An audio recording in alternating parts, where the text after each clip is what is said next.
DPC Himpunan Lembaga Pelatihan Seluruh Indonesia HILLSI Kota Denpasar, Kabupaten Badung, dan Tabanan melaksanakan muskap untuk memilih ketua periode 2018-2023. Muskap dibuka oleh Kepala Dinas Tenaga Kerja dan Sertifikasi Kompetensi Kota Denpasar, I Gusti Agung Rai Anom Suradi di Denpasar.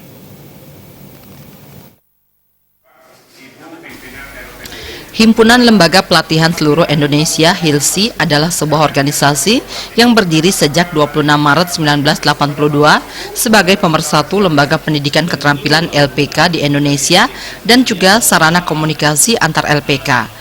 Pada musyab kali ini mengagendakan pemilihan ketua periode 2018-2023. Terpilih 3 orang ketua untuk masing-masing daerah secara aklamasi, yaitu DPC HILSI Kota Denpasar diketuai oleh Ketut Marta Atmaja, DPC HILSI Kabupaten Tabanan Made Arimbawe, dan DPC HILSI Badung Putu Swesti Prahayani. Ketua DPD HILSI Bali Made Sumitra berharap dengan adanya ketua yang baru mampu untuk melaksanakan kinerja organisasi sesuai dengan komitmen, dedikasi, dan loyalitas tinggi.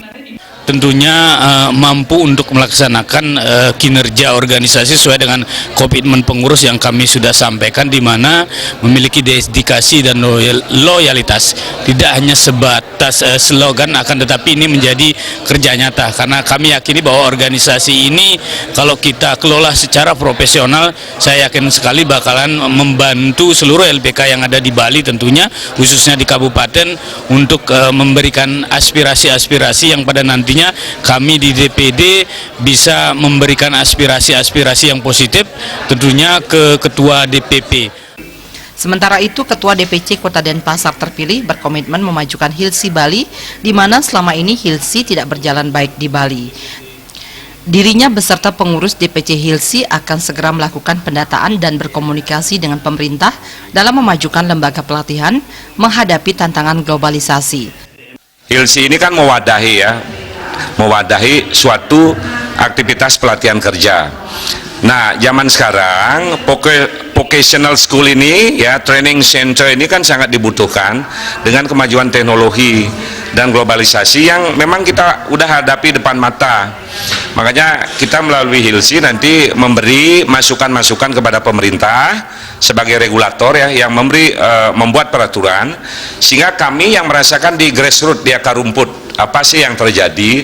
Nah, itu akan kami data, kami kerucutkan sebagai panduan, give some advice through the government regulation.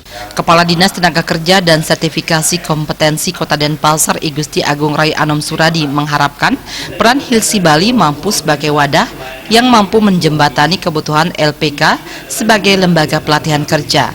Sebagai suatu lembaga, sebagai suatu wadah yang betul-betul dirasakan dibutuhkan semua oleh LPK, mampu menjembatani, menampung aspirasi, mengkomunikasikan apa yang menjadi kebutuhan dari LPK, baik dalam konteks penataan administrasi, mengkomunikasikan dalam hasil kelulusan dan lain sebagainya. Ini kami harapkan betul-betul isinya mampu memberikan, menjadi berperan positif bagi keberadaan LPKS di ketiga kabupaten kota ini. Musyab bersama HILSI Kota Denpasar, Kabupaten Badung, dan Tabanan diselenggarakan selama sehari dan diikuti oleh 57 orang peserta. Ngurah Wira, Bali TV.